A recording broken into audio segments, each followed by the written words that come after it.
Good morning, everyone. I am so happy you are here. Today, we are doing a science and tech experiment called ice fishing. And we're going to start the experiment with some ice cubes and water. And we're going to ask our students, have you ever gone fishing?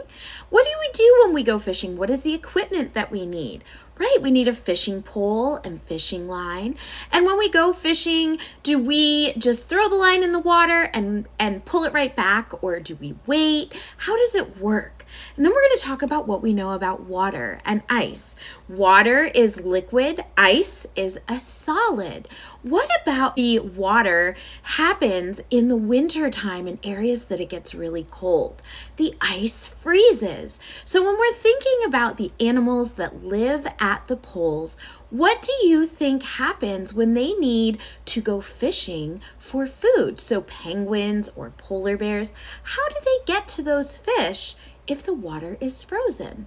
They have to go ice fishing. So today we are going to pretend that we are penguins and polar bears, and we are going to fish for some ice cubes. We're going to talk about what we saw happening when we added salt to the ice here this week. And we're going to recall what we have observed over time. What do we know happens when we put ice into water? Does it stay frozen? Do the ice cubes get larger, or do the ice cubes get smaller? All right, so we have a jar with water and ice, and then we have a jar with just ice.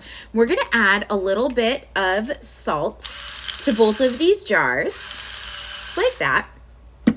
And then we're gonna take our fishing pole, right? We're gonna take some string, and we're gonna see which of these we can catch ice with first.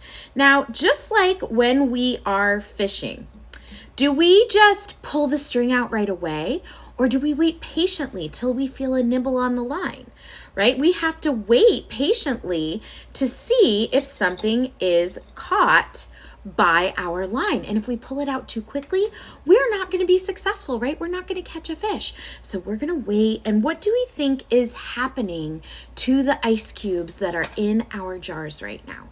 Do you think they're melting? Do you think they're staying frozen? What are some of your guesses?